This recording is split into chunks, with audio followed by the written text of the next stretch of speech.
Hello friends, welcome to our channel previous notes once again. आज हम इस video में बहुत ही जो लोगों को बच्चों को मुश्किल टॉपिक लगता है उसे बिल्कुल आसान मैनर में, बिल्कुल इजी वे में हम डिस्कस करेंगे। पोजेशन का टॉपिक है और जो लास्ट प्रीवियस ईयर पेपर मई 2024 में क्वेश्चन नंबर 7 था वो था what are the modes of acquisition of possession. जैसा कि आप जानते हैं हम जूरिस्प्रूडेंस के पेपर को डिस्कस कर रहे हैं और आज हमारा क्वेश्चन नंबर 7 रहने वाला है जो हम डिस्कस करेंगे। बिल्कुल आसान वे में, बिल्कुल ही सिंपल वे में डिस्कस करेंगे एंड आई एम श्योर कि by the end of this video आपका कोई भी डाउट नहीं रहेगा इस टॉपिक से रिलेटेड। बहुत इजी टॉपिक है। I am not able to understand कि लोगों को, बच्चों को ये इतना मुश्किल क्यों लगता है। आप हमारी वेबसाइट previousnotes.com को भी विजिट कर सकते हैं, वहां पर आपको हर टॉपिक के नोट्स आपको मिल जाएंगे। और ये है सिलेबस जूरिस्प्रूडेंस के सेमेस्टर 2 का एलएलबी के। और आप देख सकते हैं पोजेशन में theories of possession, possession in fact, possession in law and kinds of possession आता है। सब हम डिस्कस करेंगे। पोजेशन का टॉपिक कंप्लीटली इस वीडियो में आपको मिल जाएगा। जो टॉपिक्स कवर करने वाले हैं, सबसे पहले हम ओवरव्यू देखेंगे, फिर डेफिनेशन देखेंगे पोजेशन की, एलिमेंट ऑफ पोजेशन देखेंगे, केस लॉज भी देखेंगे, पोजेशन वर्सेस ओनरशिप भी देखेंगे, काइंड ऑफ पोजेशन देखेंगे और मेथड ऑफ एक्विजिशन देखेंगे। और जो स्टूडेंट्स नए हैं हमारे चैनल पर, उनसे रिक्वेस्ट होगी कि आप फटाफट से सब्सक्राइब करके बेल आइकन प्रेस कर दीजिए ताकि आपसे इसी तरह के वीडियो मिस ना हो। एंड वन मोर इन्फॉर्मेशन, हमने काफ़ी पेपर्स और भी डिस्कस किए हैं, जैसे जूरिस्प्रूडेंस के सेमेस्टर 1 का पेपर डिस्कस किया है और भी काफ़ी पेपर हम डिस्कस कर चुके हैं, इंपॉर्टेंट टॉपिक डिस्कस कर चुके हैं। उनकी प्लेलिस्ट का लिंक मैं आपको ऊपर डिस्क्रिप्शन बॉक्स में दे दूंगा। सबसे पहले पोजेशन देखो, हम बिल्कुल सिंपल वे में डिस्कस करने वाले हैं। पहले आप टॉपिक को समझिएगा। जब आपको टॉपिक समझ आ जाएगा, आप उन्हें बिल्कुल रियलिस्टिक मैनर में, जो प्रैक्टिकल अप्रोच है उसके साथ आप इसे कोरिलेट कीजिएगा। आपको बिल्कुल भी ये टॉपिक डिफिकल्ट नहीं लगेगा। आप बल्कि कहेंगे इससे आसान टॉपिक तो कोई है ही नहीं।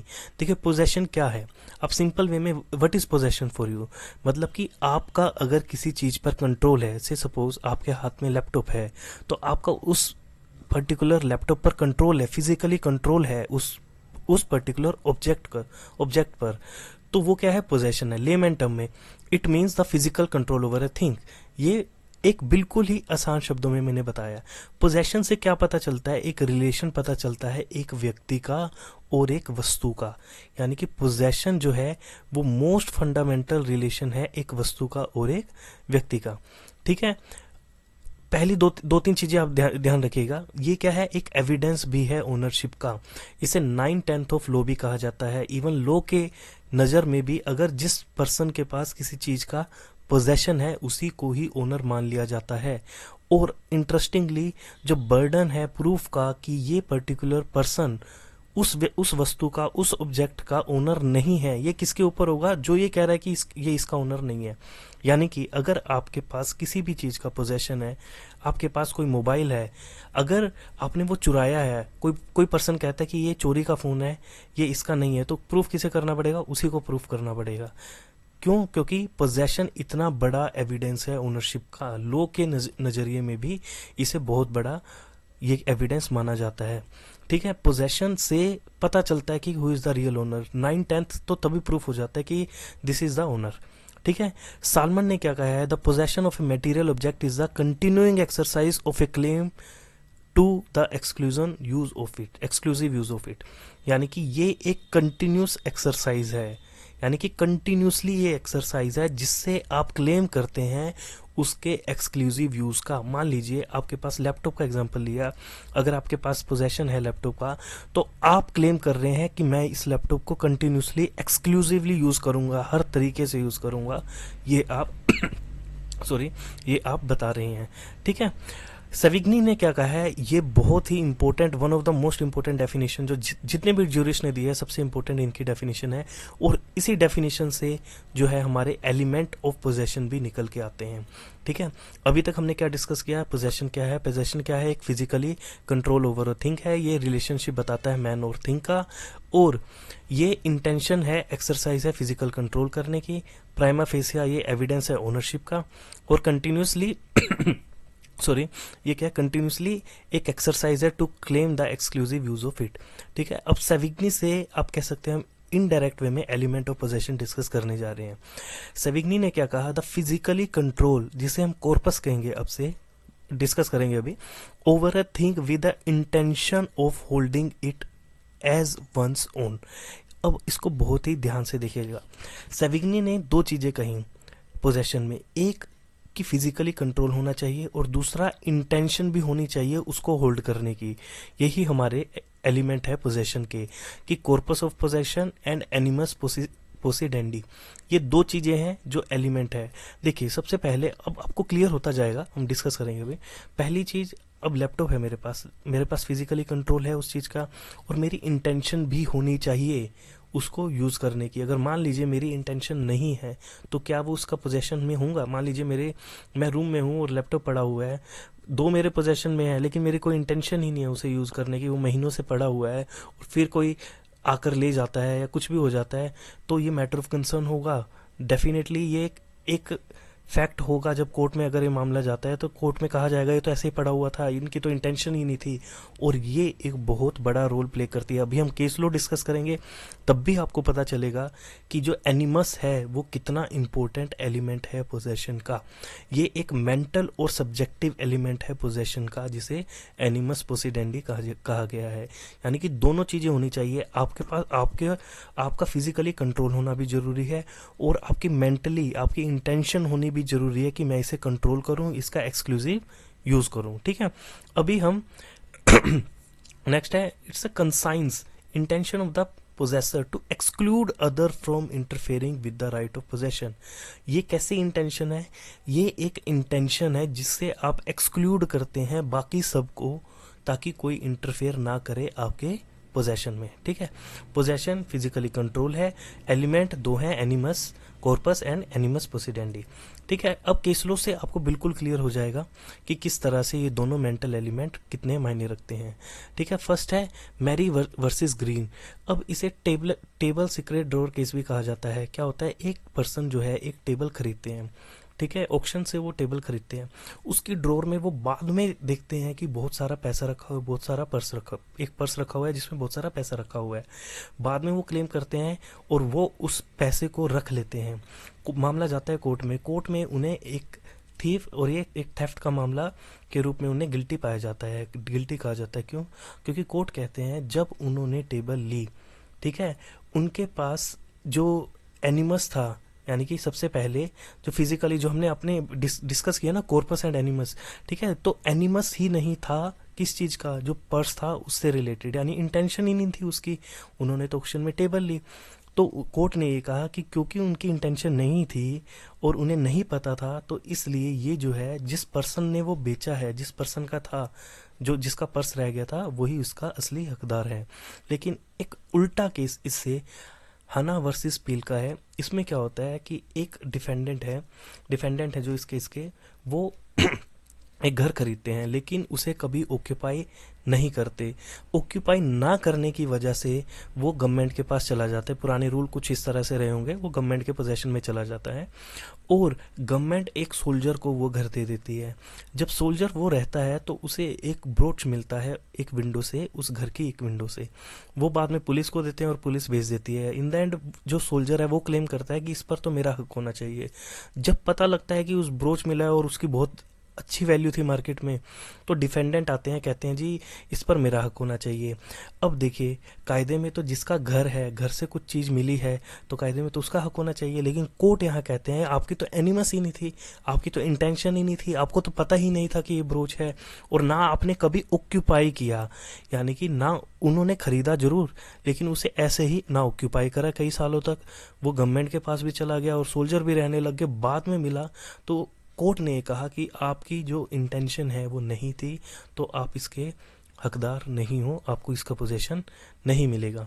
अब नेक्स्ट केस है साउथ स्टैफर्डशायर वाटर वर्क्स वर्सेस शारमैन का। इसे गोल्ड रिंग केस भी कहा जाता है। इसमें क्या होता है, प्लेंटिफ एक कॉन्ट्रैक्ट देते हैं पॉन्ड को क्लीन करने के लिए, उसमें गोल्ड रिंग्स मिलती हैं।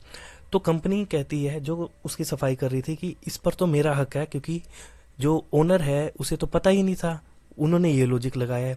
लेकिन कोर्ट ने कहा चाहे पता उन्हें नहीं था, लेकिन वो उसके ओनर हैं, उसके पोजेशन में था, और ऐसा नहीं है कि उन्होंने ऑक्यूपाई नहीं कर रखा था, उन्होंने जस्ट आपको काम दिया था क्लीनिंग का। तो आपका भी इस तरह से एनिमस नहीं है, अगर उनका एनिमस नहीं है तो उन्होंने जो ओनर थे उन्हीं को ही इसका असली हकदार माना था। ठीक है, आर वर्सेस एशवेल्क में भी एक आ गया था, a man has no possession of that of the existent of which is unaware. यानी कि अगर कोई अनअवेयर है किसी की एग्जिस्टेंट से तो उसको, उस व्यक्ति को उसका पोजेशन नहीं मिलेगा। एन मजूमदार वर्सेस स्टेट में भी कहा था, कॉर्पस विदाउट एनिमस इज इनइफेक्टिव। तो यहाँ पर आपको पोजेशन, अभी तक हम लेमन टर्म में पढ़ रहे थे क्या कि एक फिजिकल कंट्रोल है, दैट्स इट, और कुछ नहीं है। लेकिन जैसे ही हमने सेविग्नी की डेफिनेशन पर आए, फिर हमने एलिमेंट्स देखे, तब आप देखिए मेंटल इंटेंशन का कितना बड़ा रोल है पोजेशन के कंटेक्स्ट में। यानी कि मेंटल इंटेंशन होना भी बहुत जरूरी है, ये इन केस लॉ से प्रूफ हो गया है।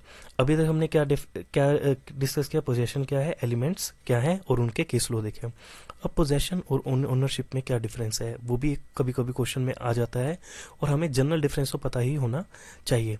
देखिए, ओनरशिप और पोजेशन को टर्म किया गया है डोमिनियम और पोजेसियो। ठीक है, ये एक रोमन लॉ के तहत है, और डोमिनियम डिनोट्स करता है absolute right to a thing, while possessio implies physically control over it. यानी कि अगर आपका कोई एब्सोल्यूट राइट है तो वो ओनरशिप है, और अगर आपका फिजिकली कंट्रोल है वो पोजेशन है। जैसा हमने डिस्कस किया, लॉ में कहा गया है पोजेशन क्या है, 9/10 ऑफ लॉ है। ठीक है, और ये प्रिजम्पशन जो है हमारे इंडियन लॉ में भी है।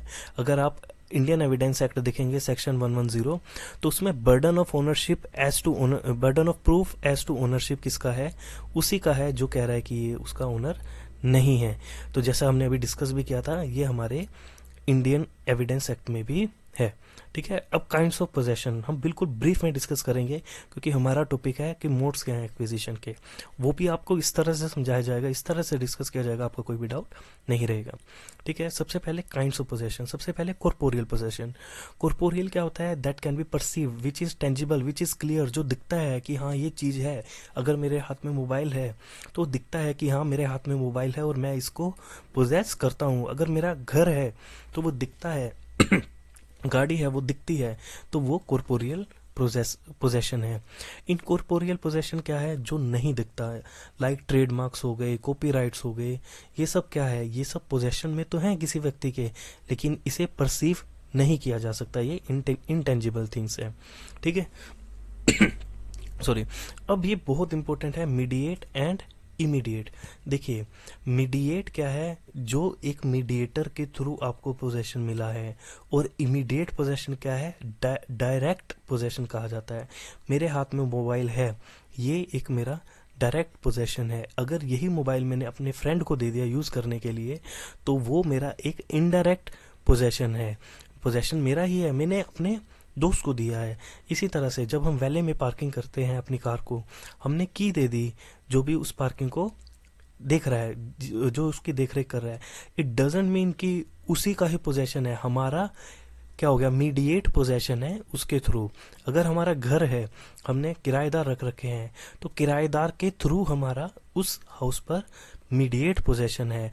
और इमीडिएट क्या होगा, अगर हमारा घर है, हम रह रहे हैं, तो हमारा इमीडिएट पोजेशन होगा। आई होप आपको क्लियर होगा। यानी कि मीडिएट मीन्स मीडिएटर, किसी मिडल मैन, अगर मिडल मैन के थ्रू हमारा पोजेशन है तो मीडिएट पोजेशन। इमीडिएट यानी डायरेक्ट। ठीक है, अब नेक्स्ट है कंस्ट्रक्टिव पोजेशन, एक आता है एडवर्स पोजेशन। देखिए, कंस्ट्रक्टिव पोजेशन क्या है, वो है authority over an object without having actual possession. यानी कि हमारा एक्चुअल पोजेशन नहीं है, लेकिन हमारी उस ऑब्जेक्ट पर अथॉरिटी है। मान लीजिए हमारा एक घर है, हमने चाबी दे दी किसी को देख रेख करने के लिए, तो वो क्या है, हमने उसे कंस्ट्रक्टिव पोजेशन दिया है। ठीक है, एडवर्स पोजेशन क्या है, मान लीजिए पोजेशन विदाउट लीगल राइट, हमारा कोई लीगल राइट नहीं है, लेकिन हमने उसे पोजेस किया गया है। मान लीजिए हम खेत को, किसी खेत पर कब्जा करके हम खेती करते हैं, तो हम एडवर्स पोजेशन में हैं उसके। और इम्पोर्टेंट आता है डी फैक्टो पोजेशन और डी ज्योर पोजेशन। यानी कि डी फैक्टो जो एग्जिस्ट करता है in reality but legally recognised नहीं है, और डी ज्योर पोजेशन क्या है, जो लीगली तो रिकॉग्नाइज है बट रियलिटी एग्जिस्ट नहीं करता। एग्जाम्पल के तौर पर मान लीजिए आप कहीं पर रह रहे हैं, किसी की ज़मीन पर रह रहे हैं, एग्जिस्ट तो करते हैं, पोजेशन दिख भी रहा है कि आपने फिजिकली अप्लाई कंट्रोल किया हुआ है, लेकिन लीगली आप उसके पोजेशन में नहीं हो, लीगली आप उसके नहीं हो, आपको राइट नहीं है उसको पोजेस करने का, ठीक है। और इससे उल्टा क्या है, अगर मान लीजिए आपका ऑन पेपर तो आपके आपके नाम पर पोजेशन है, लेकिन रियलिटी में कोई और उसे पोजेस करके बैठा है।